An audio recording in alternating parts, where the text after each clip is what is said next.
Eu tava pensando, dá pra resumir espiritualidade toda num único vídeo, ou toda a essência geral.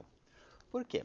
Porque eu já tive curiosidade disso, na verdade por modinha, porque eu confesso, teve uma época que eu não acreditava, minha fé era em Deus e já era.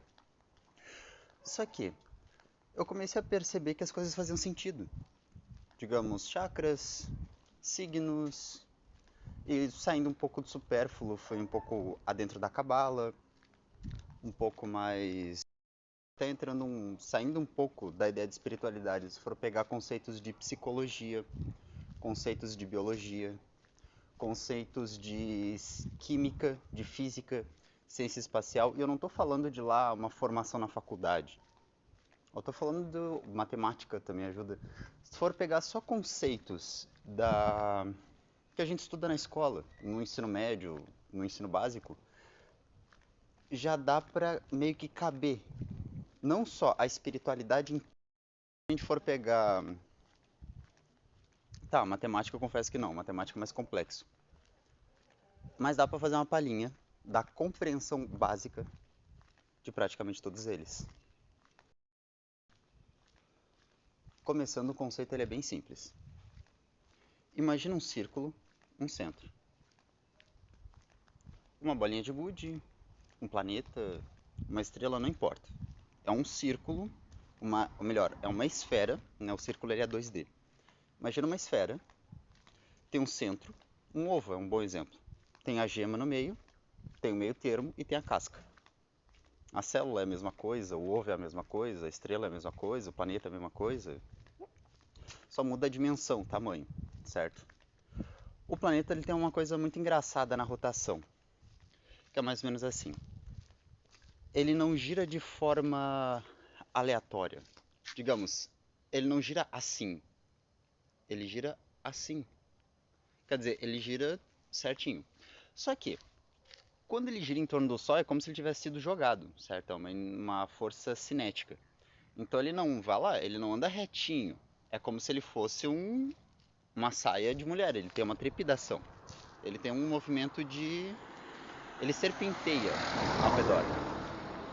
Aí a gente já pega um desenho abstrato, vamos pegar como conceito artístico visual, certo? É um movimento abstrato de cinética, ou um movimento tridimensional feito de força cinética, força de impulso, e direção, ou seja, um desenho, uma escultura desenhada. Se a gente for parar para olhar o universo geral, ele é todo feito de esculturas desenhadas.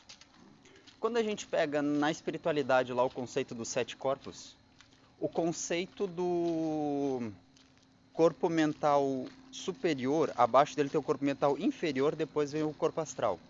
O corpo mental inferior seria o conceito do que concebe formas tangíveis, ou seja, não abstratas. Como, por exemplo, uma cor, um som, um formato. O ponto em questão é o formato.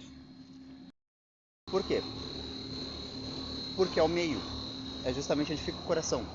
É um jeito de explicar tanto a lógica, ou seja, raciocínio frio, quanto valores morais, ou o sentimento que te leva a fazê-lo, raciocínio quente, e valores morais onde o sentimento, a sensação te leva a errar, ou quebrar um protocolo, ou até mesmo ferir alguém, ferir um sentimento, assim como o oposto. Muitas vezes deixar de seguir o sentimento e ser demasiado frio faz você errar protocolo, ou seja, faz você falhar em lógica. Parece meio estranho de se entender, mas funciona mais ou menos assim. Quando uma pessoa tem mais foco no lado racional, ela tende a acertar melhor as coisas ou pensar um pouco mais complexo. Agora, no momento que ela tem déficit no emocional, o psicológico, ou seja, o racional calculista, erra na conta. Isso é regra. Se uma pessoa tem uma inteligência emocional gigantesca, tem compreensão com o outro, tem moderação, tem sensibilidade, carinho, tem afeto, e tem um raciocínio bom, no momento que a pessoa errar no raciocínio ou for muito impulsiva na emoção, o raciocínio lógico falha. por mais inteligente que a pessoa seja. Ou seja, um jeito mais fácil de colocar é como se fossem duas balanças. A diferença é que uma balança mede cabelo, ou mede grãos de areia, mede uma coisa muito sucinta, pode-se dizer até supérflua. Mas isso depois é o que vai te dar resultado. O outro lado mede em quilo, ou seja, não é tão supérfluo e resolve imediato. Só que não vai te levar com tanta minúcia tão mais pra frente. Vai lá. Eu creio sim que dá pra fazer um quadro em que eu não vou ter tempo de explicar cada minúcia ou cada ponto. Mas dá pra jogar num único quadro todas as minúcias e todos os pontos em que na qual eles encaixam. Qual que é a moral da história? Justamente padrão de moral. E quando eu digo padrão de moral, eu não me refiro só à coisa mais importante do mundo, que seria o que é certo, ou o que te leva à sobrevivência, à felicidade ou à abundância, que é o que todo mundo prega e vende, sendo que deveria ser de graça. É mais uma questão de que as pessoas fazem cursos gigantescos e ridículos para explicar conceitos que leva 15 minutos para explicar.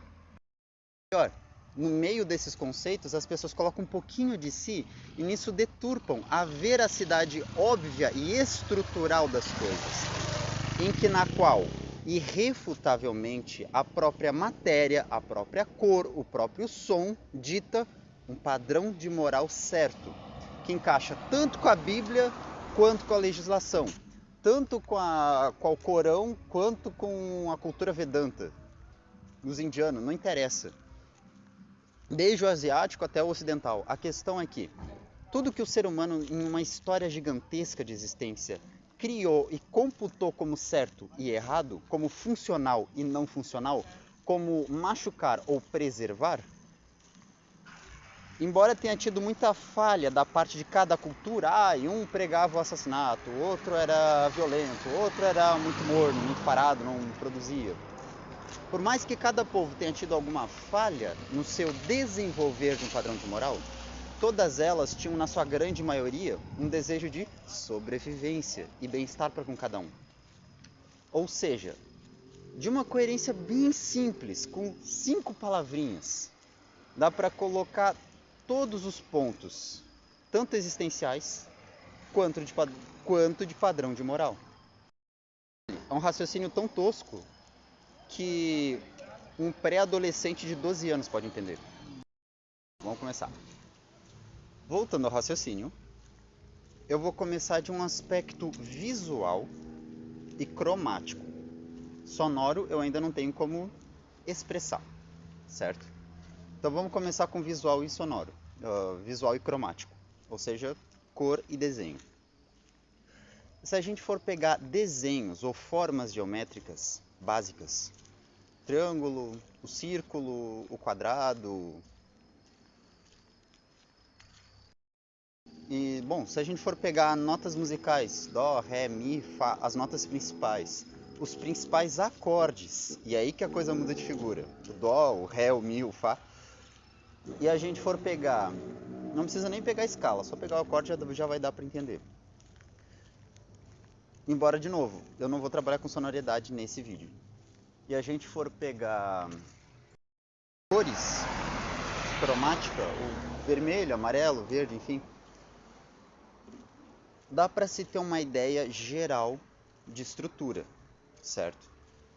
Tendo-se uma ideia geral de estrutura, fica muito fácil desenvolver uma ideia de comportamento por estrutura.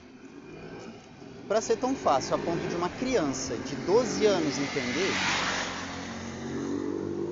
teria que se pegar também aspectos de comportamento, o porquê do comportamento. A estrutura tem que casar com a manifestação da forma geométrica, tem que ser de uma forma naturalmente fluida na cinética, ou seja, tem que justificar o conceito do tempo e dos movimentos de impulso que a gente terem construídos. Por exemplo, um meteoro está indo, algo explodiu e jogou. Fácil de imaginar. A estrela fica rodando. Em algum momento, ou uma força dentro dela, magnética, obriga ela a rodar. Um planeta gira em torno do outro, tem alguma coisa segurando um no outro que não junta os dois, mas ao mesmo tempo não deixa embora. Fácil de entender. Agora, o ser humano tem 4 braços, 4 pernas, aí já fica complicado. Porque como é que tu vai justificar o ser humano ter exatamente 5 dedos, 2 braços, ter um desenho padrão, ter inúmeros filhos e todos saírem nesse desenho que não é simples, não é nenhuma bola, não é nenhum quadrado, não é o que a gente vê no espaço em geral. Só que é estúpido de simplificável. Vamos lá. Começando pelo conceito de novo, um centro, um círculo, certo? O melhor exemplo possível, um planeta, comparado a um ovo. Vá lá. Tá lá o planeta flutuando, vibrando no meio do espaço, certo? O conceito básico é que geralmente o planeta ele vai ter um centro. Diz a astrologia e a química que normalmente o planeta ele não vai ter um centro sólido. Quer dizer, dizamos que normalmente os planetas podem ter um centro seco, um centro sólido. Mas mesmo que congelado, esse centro ele vai sempre acumular a pressão do resto do planeta. Porém, a borda do planeta vai ser sempre mais fria. Ou seja, ela não é pressionada, não é quente. O centro do planeta ele já vai ser sempre pressionado por peso, que são toneladas ao redor. Agora, a borda do planeta vai ser sempre fria, porém muito mais leve.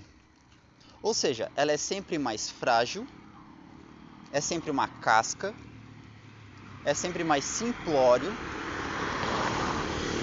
Porém, essa borda constitui o que protege o centro. Isso acontece na biologia.